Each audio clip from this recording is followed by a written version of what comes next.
Good morning, dear student. Namaste. Let us start today the new topic that is nomenclature. आइए आज हम hello arenes और hello alkane का nomenclature कैसे किया जाता है यह सीखते हैं। यानी नोमेनक्लेचर अगर आप नहीं जानते हैं तो बहुत सारी प्रॉब्लम्स आपके साथ हो सकती है। तो सबसे पहले तो देखो बच्चों कि नोमेनक्लेचर जो किया जाता है वो दो तरह के होते हैं। एक तो होता है ट्राइबल नेमिंग सिस्टम होता है और एक होता है आईयूपीएसी नेम। ट्राइबल या कॉमन नेम कह सकते हैं, ये जनरली यूज़ किया जाता है डेली लाइफ में। और IUPAC international union of pure and applied chemistry, ये जो आईयूपीएसी नोमेनक्लेचर है वो हर जगह सेम। नाउ तो आईयूपीएसी और कॉमन नेम कैसे लिखेंगे, तो सबसे पहले आइए हम हेलो अल्केन्स में बताते हैं। So nomenclature of haloalkanes and haloarenes, that is naming haloalkanes और alkyl halide। alkyl halide यानी haloalkanes को नेमिंग करना है। Okay, first of all mono halogen derivative की बात करते हैं। मोनो हैलोजन, इसमें एक ही हैलोजन ग्रुप जुड़ा हो, है ना।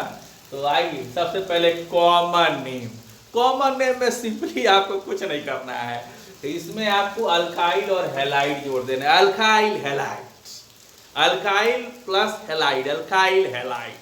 हैलाइड में मतलब जैसे कि फ्लोरीन, क्लोरीन, ब्रोमीन, आयोडीन, ये हैलोजन ग्रुप है। तो हैलाइड में जैसे फ्लोरीन है तो फ्लोराइड लिखिए, क्लोरीन है तो क्लोराइड लिखिए, ब्रोमीन है तो ब्रोमाइड लिखिए, आयोडीन है तो आयोडाइड लिखिए। तो यानी इस तरह से हम लोग हैलाइड जोड़ सकते हैं। और अल्काइल का मतलब हो गया जैसे एक कार्बन है तो मिथाइल, दो कार्बन है तो इथाइल, प्रोपाइल, ब्यूटाइल, पेंटाइल, ऐसे लिखे जाते हैं। तो देखिए एक एग्जांपल, जैसे CH3Cl, तो आईयूपीएसी नेम अल्काइल में एक कार्बन है तो मिथाइल, और क्लोरीन के लिए chloride, methyl chloride, methyl chloride आपका कॉमन नेम होगा। अब उसके बाद से आइए जैसे कि इसको हम ले लेते हैं। इसमें टोटल कार्बन कितने हैं, 1 2 3, तो इसको हम बोलेंगे एन प्रोपाइल आयोडाइड, आयोडीन के लिए आयोडाइड, सिंपली अल्काइल हैलाइड लिखिए। और देखिए जो ब्रांच होता है उसमें आइसो भी, नॉर्मल, नियो, आइसो, ये सब टर्म का भी यूज किया जाता है। तो जैसे ये देखिए CH3CH, CH2Cl, CH3, तो यहाँ ब्रांच बना है। तो ये 1 2 3 4 टोटल कार्बन 4 है, इसीलिए इसका नाम पड़ा है आइसोब्यूटाइल, क्लोरीन के लिए क्लोराइड। अब my dear student, normal, n, iso और नियो कब लिखा जाता है ये जानिए। तो सिंपली ये जो एन प्रीफिक्स जो लगता है, alkyl group having continuous chain of carbon atom with no branching, यानी कोई ब्रांच नहीं होगा, कंटिन्यूअस कार्बन के एटम होंगे। और तब हम उसको स्पेशली हम क्या लिखते हैं, एन से डिनोट करते हैं। जैसे 3 कार्बन तो प्रोपाइल, वैसे डियर स्टूडेंट ब्रांचिंग 4 कार्बन से शुरू होती है ना। तो इसीलिए यहाँ पे अब 3 कार्बन से भी शुरू हो सकती है अगर यहाँ ब्रांच लगा दें। तो स्पेशली 3rd कार्बन से हम डायरेक्टली एन का यूज करते हैं। एन मतलब हो गया नॉर्मल, ओके, जिसमें कोई ब्रांच नहीं होता है। अब उसके बाद आता है आइसो। आइसो किसके लिए यूज करेंगे, तो देखिए आइसो में कार्बन का ब्रांच होगा। Prefix is used for those alkyl group in which one methyl group is attached to the next end of carbon. मतलब देखो ये क्लोरीन है, ये क्लोरीन का जो कार्बन का जो नेक्स्ट एंड ये वाला हो गया, नेक्स्ट एंड कार्बन, यहाँ एक ब्रांच मिलेगा, 1 मिथाइल ग्रुप। देखो ये एक मिथाइल ग्रुप रहा, यानी जो आपका हैलोजन है उससे जो कार्बन है उसका जो नेक्स्ट कार्बन का एक जरूर आपको मिथाइल ग्रुप मिल जाएगा। तो अगर मिथाइल ग्रुप अगर एक जुड़ा हो एंड में, तब हम उसके लिए आइसो टर्म यूज करेंगे। टोटल नंबर कार्बन 4 हुआ, आइसोब्यूटाइल क्लोराइड कहेंगे। समझ में आया, मुझे लगता है कि आपको समझ में आ रहा है। हाँ, उसके बाद से नेक्स्ट है नियो।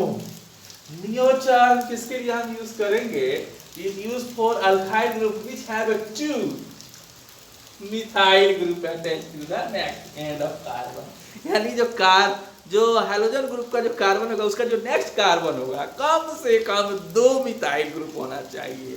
देखिए यहाँ आप देखिए, जैसे कि मान लीजिए कि यहाँ पे अगर ब्रोमीन डाल देते हैं तो ये हैलोजन ग्रुप हो गया, तो इसके सामने जो कार्बन है ये नेक्स्ट कार्बन यही हुआ। नेक्स्ट कार्बन से 1 और ये 2 आपके मिथाइल ग्रुप जुड़े हुए हैं, इसलिए हम इसका नाम जो है नियो टर्म रखेंगे। और नियो, जैसे नियो है तो 1 2 3 4 5 नियो पेंटेन इसका नाम पड़ेगा। नियो पेंटेन ब्रोमाइड नाम इसका लिख सकते हैं। इसी तरह से यहाँ भी आप देख सकते हैं कि यहाँ 1 2 3 1 2 यहाँ पे आप देख सकते हैं, यहाँ भी एक है, यहाँ भी एक है, तो 2 ब्रांच हुआ ना मिथाइल ग्रुप का। तो हम ऐसे केसेस में आपका नियो टर्म यूज करेंगे। अब आइए IUPAC नेम। IUPAC नेम ये तो कॉमन लिखने का तरीका हो गया। IUPAC नेम लिखने के लिए हेलो हेलो अल्केन। हेलो में क्या आएगा, फ्लोरीन है तो फ्लोरो, ब्रोमीन है तो ब्रोमो, आयोडीन है तो आयोडो, है ना, क्लोरो ब्रोमो फ्लोरो आयोडो, ऐसे यूज कर सकते हैं, तब उसको बनेंगे हेलो। और अल्केन में टोटल नंबर ऑफ कार्बन का नाम पड़ जाएगा। जैसे मान लीजिए कि यहाँ 2 कार्बन है, ठीक है, यहाँ ब्रोमीन जुड़ा तो ब्रोमो इथेन, ब्रोमो इथेन नाम पड़ेगा। डियर स्टूडेंट, लेकिन जो ब्रांच चेन अल्केन होंगे, जो ब्रांच चेन अल्केन होंगे उसमें रूल्स आप फॉलो करेंगे। रूल्स के आधार पर ही उसका नेमिंग कर सकते हैं। सबसे पहले तो पेरेंट हाइड्रोकार्बन लिखना होता है।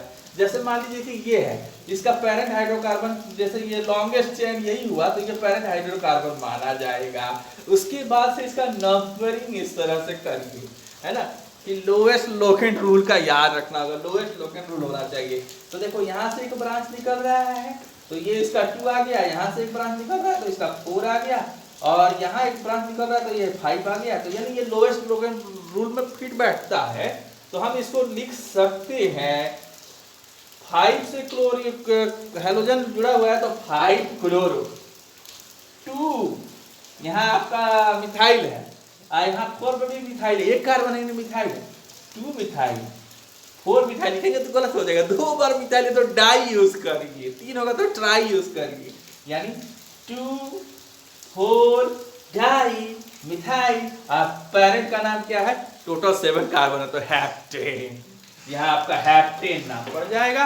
तो इस तरह से आपका IUPAC नेम में जब ब्रांच होंगे तो रूल्स लगते हैं। अब उसके बाद से डियर स्टूडेंट है, यहाँ देखिए, ये भी आप यहाँ देख सकते हैं कि नंबरिंग किया 7 तक हो गया।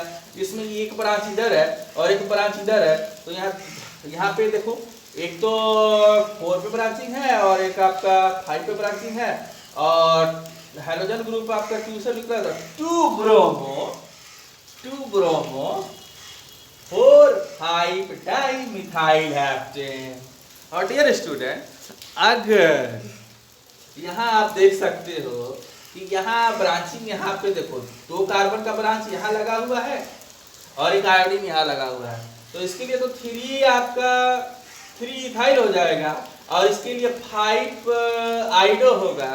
तो अब यहाँ कहता है रूल कि अल्फाबेटिकल ऑर्डर में लिखें। अल्फाबेटिकल ऑर्डर का मतलब है कि इथाइल पहले आएगा, क्योंकि ई पहले आता है और आई बाद में आता है। इसको याद रखेंगे कि जब हम लिखते हैं तो अल्फाबेटिकल ऑर्डर में ही लिखा जाता है। तो इसलिए अगर कोई लिखता है 5 आयोडो 3 इथाइल हेप्टेन तो गलत होगा। इसीलिए लिखने के लिए इसको आप हमेशा ऐसे लिखेंगे 3 इथाइल, क्योंकि देखो 3 से 2 कार्बन का ब्रांच निकला है तो इसलिए 3 इथाइल होगा इसका नाम, और उसके बाद से यहाँ तक 5 से आयोडीन है तो 5 आयोडो नाम पड़ेगा। टोटल कार्बन 7 है तो हेप्टेन। तो आशा करता हूँ कि आपको बहुत अच्छा लगा, समझ गए होंगे आप। इसके अगले वीडियो में हम फिर दोबारा नोमेनक्लेचर ही डिस्कस करेंगे। तो थैंक यू, आज तक के लिए इतना ही। Thank you, have a nice day, नमस्ते।